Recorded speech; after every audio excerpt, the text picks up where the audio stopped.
Hi everybody, it's Benetta here from Your Anxious Teen, and today we're going to talk a little bit about childhood trauma. Now this is something that is very close to my heart, mainly because I didn't see it in my son. And so I'd like to talk a little bit about what childhood trauma can be, because it doesn't have to be some big event or some physical abuse. It can be lots of things. If you've got a very sensitive child, then it's going to be more pronounced, okay?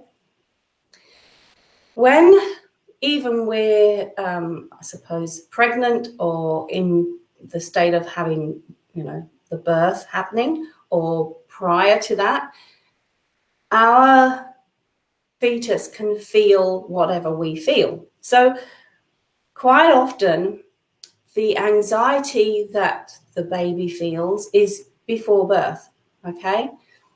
If you've had a particularly bad time like I did, going in and out of hospital and having a placenta that was right down low and kept bleeding, then that is traumatizing to your fetus, believe it or not.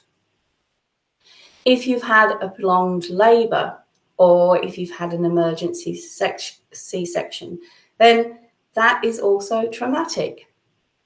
What it causes us to do is it causes us to go into the fight, flight, or freeze mode.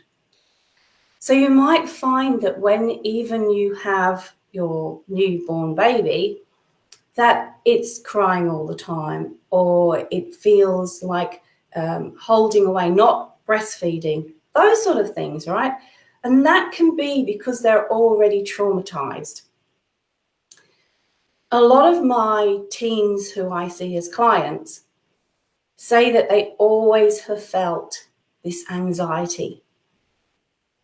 And before I learned all this stuff, I used to think, how could that be? Always felt anxious, right from being, or I suppose, as long as they can remember.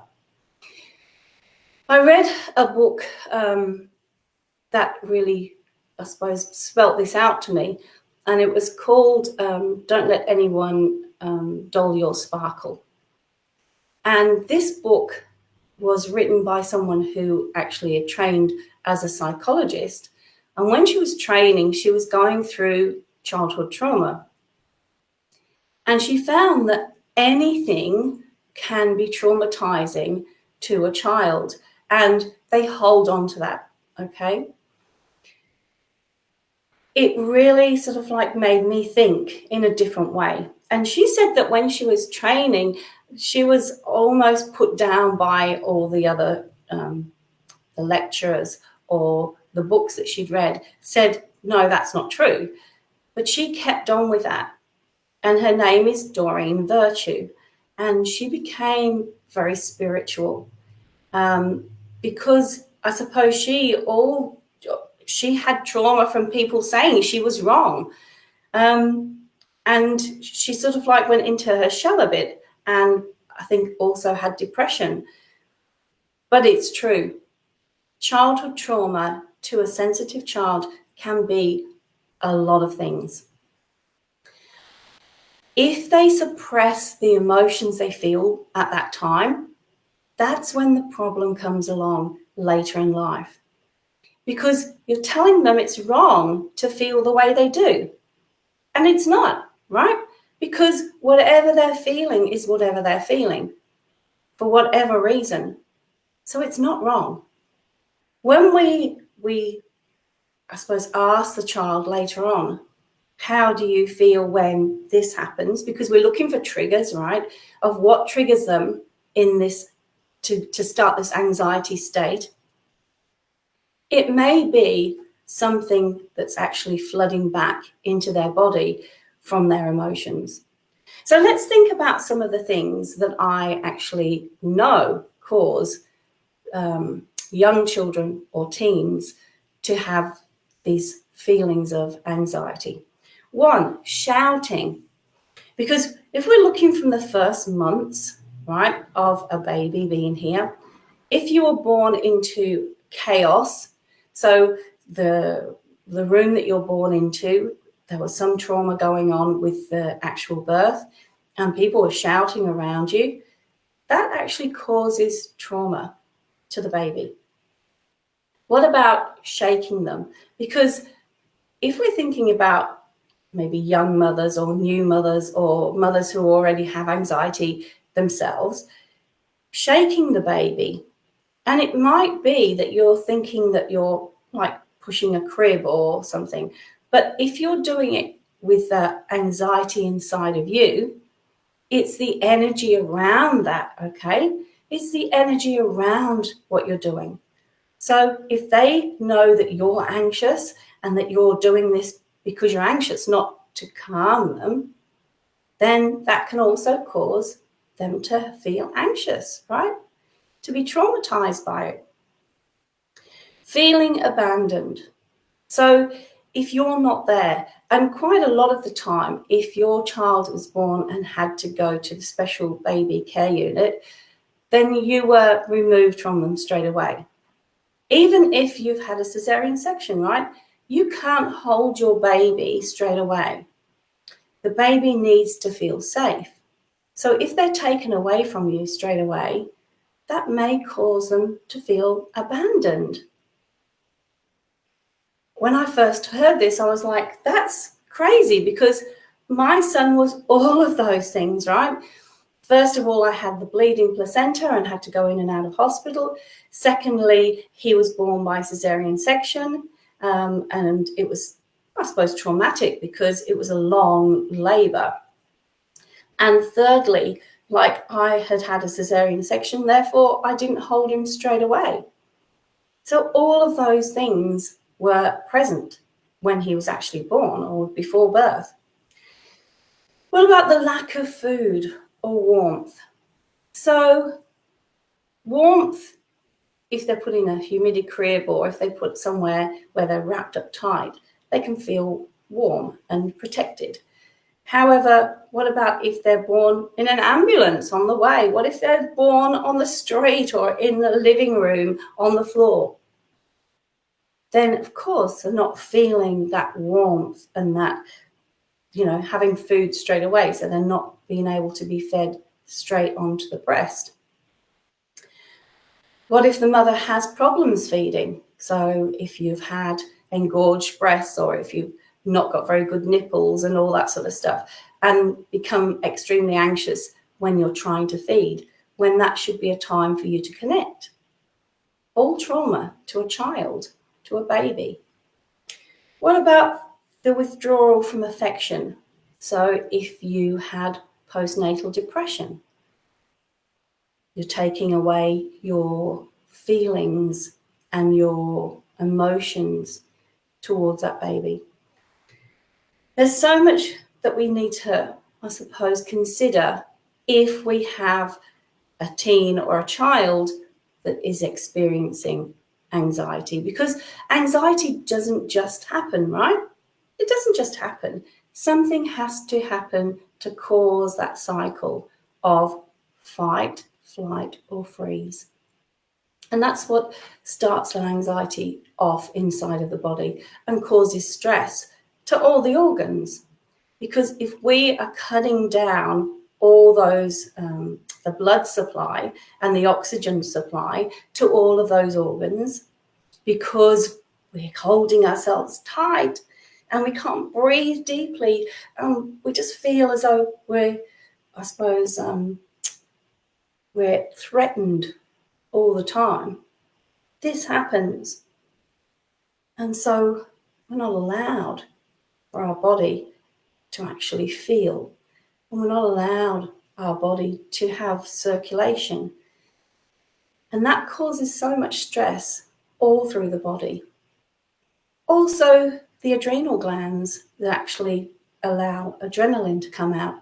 And that adrenaline is to give you the means to be able to run away or to fight, okay? So the adrenal glands start being really under stress. There's so much to this, and it's hard to explain in just a small segment here. But if you've got a child who's anxious, or if you've got a teen who's constantly anxious and has seemed to be that way forever, since you can remember, then I want you to consider this thing of childhood trauma, and trauma being anything that can upset that sensitive child. When we're thinking about trauma from the age of 1 to 7, it's a little bit different in that it can be whatever's going on around them particularly. So we find that children from domestic violence, even though the violence hasn't been towards them, will feel very anxious. Will go into that cycle of anxiety anytime they hear someone shouting, or if they just feel that they're under threat. The person's voice that they hear isn't the person that's doing the shouting right now, right? Because it could be in an office situation, or it could be a completely different partner or young children around them, or whatever it is. But the shouting itself will be the voice of the perpetrator right at the beginning. It doesn't need to be that person again for that feeling of flight or fight to come in. Also, we find that a trigger, so we're talking about triggers really from, the ages of 7 upwards. So the trigger of the shouting, or the trigger of not being good enough. Usually the umbrella, so I'm saying the umbrella for all the things that come along to do with anxiety is I'm not good enough. Now, whatever reason that might be, it's not because they are not good enough, it's they think they're not good enough. When we're bringing them up, quite often we say, you can be anything, you can do anything. And, it's true to some degree, right? If you're starting off extremely poor or without education, then you've got a more difficult road to doing something amazing, right?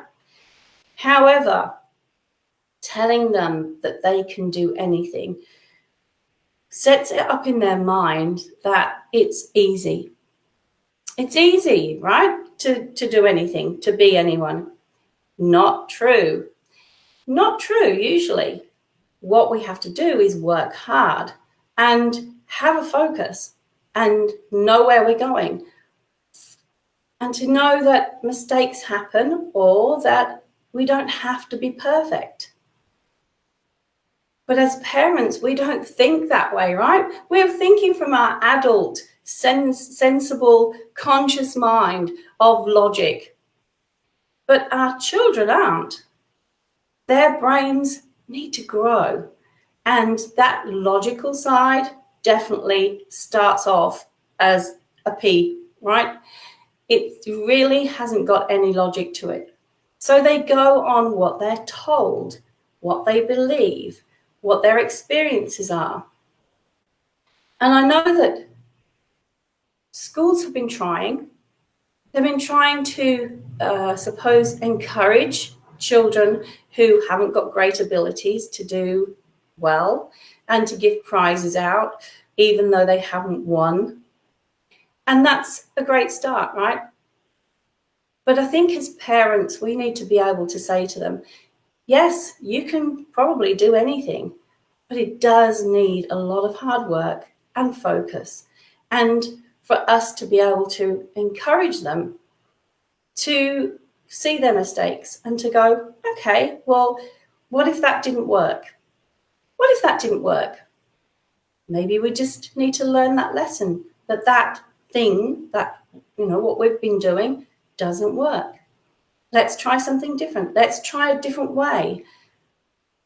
So children who come from parents who are perfectionists, who are pretty pushy, quite often will do what they're told until it becomes so much pressure that the pressure will just crush them. And we find, a lot of the time that the children that turn to drugs and alcohol turn to them because they don't know how to cope with disappointment. And that's not even their own disappointment. It's the feeling that they're disappointing their mother or father, or even their teacher, right? But the feeling of disappointing. So what if we were just to say to them, okay, you tried, and if you tried hard, that's the only thing that we can expect from you. So let's look at it differently. And I wish I'd have been taught by someone like me right now, right, that those things are going to mean so much to a sensitive child. You see, I have two children. My daughter, who is pretty easygoing and will, she doesn't lack confidence, basically. But my son lacked confidence. And it was only when something major came along, an illness that changed his life, that he got less and less confident. And so when my husband and I had different points of view, we would sometimes argue about what we should tell him, how we should, I suppose, encourage him to do things. And that only made things worse. That made things so much worse, because we wanted the best for him, but we didn't know how to do that successfully together, because we come from different, very different backgrounds. So it's, how do you find ways to do things better? Things better, right? So I've written a few things down, and if you'd like the notes, please just write a comment and get the notes, because obviously I do sometimes forget what I'm talking about, or I don't put everything in. So it's always good to have the notes. And if you'd like just something to help you to calm down and to think rationally, please just have my download to listen to. So let me tell you some of the things that I was thinking when I was writing this. So parents can help by encouraging them to make decisions. That's right. We don't realize how much we traumatize our children. That's right, Adair. It's very difficult for us. And not to blame ourselves, right? Because I didn't have this knowledge then. I didn't have it. So how was I to know? In fact, I followed a lot of things that midwives told me that, came from my background. So my mother would tell me things, or my neighbor, who was like a grand person to my sons. And so I didn't know whether they were right or wrong. So how were you to know? Even reading books, right? Reading books about someone else's experience. However, do you know that that's true? You don't. The only thing I know is that my son definitely had childhood trauma from leaving the UK, from having my daughter born quite close to him when he was the only one, and that I didn't recognize the trauma that maybe he had experienced, and I would do things a lot differently now. So here's my tips. Encourage children to make their own decisions. Support them no matter what. So if they're right, great, you made a great decision there. And if they're wrong, you know what was the consequences there? How did that turn out for you? Could we think of something better? What would make a better, scenario here? And when I talk to my teens in my room, if they've been having trouble at home or whatever, I often will say, okay, you made that decision based on, and I will ask them, based on what? Oh, based on that my friends told me. And I say, so do your friends know everything? Have they gotten into trouble before? Oh, yeah. Oh, so maybe follow someone who hasn't gotten into trouble so much. Maybe ask your parents or me or an aunt. Have you got someone who you can trust? Hi, Roz. Hi. It's nice to see you again. So if you were to go back and do it again, then you probably would do things differently, right? So just like me. And I'm giving you any tips here that I hope will help you so that you don't go down the road of my son and how anxious and depressed he became, right?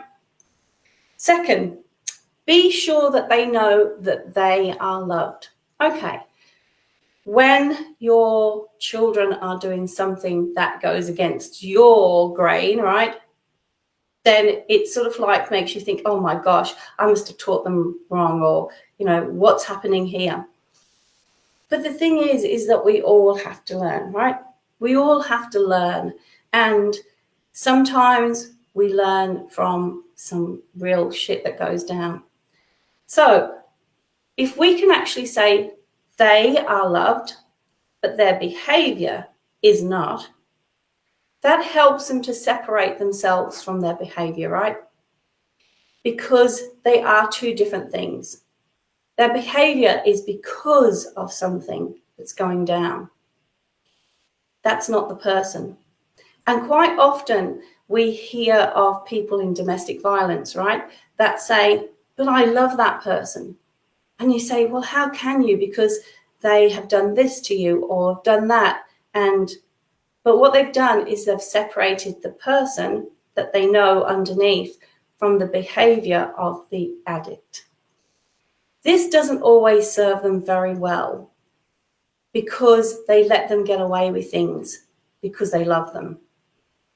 So what I'm saying here is tell them they're loved, but the behavior isn't, and the behavior needs to either change or to put some boundaries in. If we don't put the boundaries in, then they don't know logically that that's something that we are not going to stand for, right? So getting into their logical brain and even asking them, do you think that that is something that you would like done to you? If you were thinking of your personality, you are a very loving, beautiful person. A loving but beautiful person does not steal from their children and leave them without any food, right? So we have to just separate the two things, but know that they are loved by you and that they'll always have your support if they're starting to move forward. But putting up with stuff just because you love them, probably not the right idea. Anyway, let's go into another one. If you know that what they're doing right here is because they are in their fight, flight, or freeze mode, could we think of what they're doing differently? Sometimes, if they're in freeze mode, they just need space. And us going in and asking them, how are you? What are you doing? Giving them lots of scenarios to choose from isn't always the best thing for them, right? Because all they want to do is go away and just relax and rest.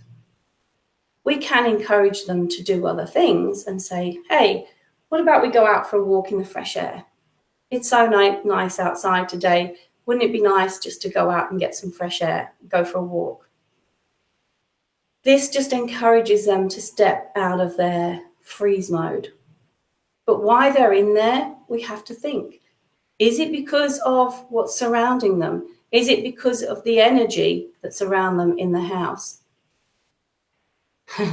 Yes, Roz, definitely choices. It's making those choices. And if they bite back, right, if they feel judged or they feel as though we're having a go, then they will often fight back because they're in fight, flight, or freeze mode.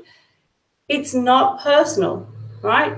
If they say something like, I hate you, they don't really hate us. What they do is they're fighting back. They're feeling as though they're under threat, judging them. Okay, so let's say, all right, let's talk about this when we're both calm, when the moment has passed. What I would say is don't let it go completely, right? Because if there's something that you need to talk about, by pressing it down and repressing all those emotions and feelings will just make it worse. Because when you finally do, it will explode. It'll be like, because that's what happens when we repress and repress and repress and we push down our emotions and we don't say what we mean. But choose your time. So choose a time when the two of you can sit down and talk about it in a much more logical fashion rather than an emotional explosion. That's what I used to do with my son sometimes. If he just wouldn't talk to me, I would just press him and press him and press him, and then all of a sudden it would be this fight that happened. And neither of us would want it, and it didn't resolve anything. So, another one. Try to avoid being overprotective. Overprotective. Because in this time, in this day and age, right, we see everything bad. We see everything that's bad. So it's like if they go out into the city, well, they might get, drugged, or they might get attacked, or, it's all these things. But if we give them the right tools and equipment, and we might say to them, can you just ring us when you're just leaving the city? Or can you just ring us at midnight and just put our mind at rest, and then I can go to bed? I used to say that, right? Because I would sit there worrying about what was going to happen. And 99.9% of the time, it didn't happen. So I was just allowing myself to get all frazzled about nothing. If it's something that you're worried about, also be introspective. Why am I worried about that? Have I given them the tools to be able to deal with whatever comes along? So, overprotection will always give them the feeling of fear, because it's like, I don't trust you to make those right decisions. What about overcritical? Overcritical. So one of the things that my son said to me is, you never praise me for the things that I do right. And at the time when he was really in the worst state, I couldn't see he was doing anything right. It was hard for me to find something that he was doing right. However, if I just calmed down and thought about it, there were, some positives that I could have put a spin on. So try and put a spin on the good stuff. Still, the bad stuff, is there, but to not dwell on it all the time, because the more we dwell on the bad stuff, the good stuff seems to just go under the carpet. Okay? What about picking your fights wisely? Picking your fights wisely. So, when I was making this chaos around the home, I would pick a fight even with my husband, who really wasn't doing anything wrong. And I think it was my own feelings of inadequacy on how to cope with what was going on. When I sat down with myself and said, what is this about? You are doing the best you can. You've always done the best that you could because you're a good mother. And it made me stop the fighting over small things. It's like, well, I'm only going to really fight about the big things if necessary. And I would rather not fight anyway. I would rather sit down and talk about this much more calmly. So the moment that I did that, things changed. Because my kids, I think, were traumatized by how we used to always bicker. It was something we'd done since we met. But to them, it was insecurity. To me and my husband, it was nothing. But to them, it was insecurity. So it had to stop. And the more that stopped, the more calm things became. So I want you to understand that what we think is just us may be something that's detrimental to our kids. Yeah, that's right, Adele. When you share things from your own experience, I suppose it shows that none of us are infallible. Even that I always considered myself a good mother and a good wife because the house was done, there was always shopping, there was always something to eat. I was there to talk to if they needed to talk to me. But there was always, I suppose, this atmosphere particularly when my husband would do something I didn't like. So to let that go and to say, okay, we're all human, and to stop picking fights and to stop picking and being critical about things definitely made a difference within the atmosphere of the house. So pick your fights wisely. And if it's not that important, move on. All right, so try and keep calm. Definitely calm is where it's at. Calm allows our conscious mind to work out logically solutions. Calm makes the atmosphere in the house feel so much calmer and better. And calm within yourself, okay?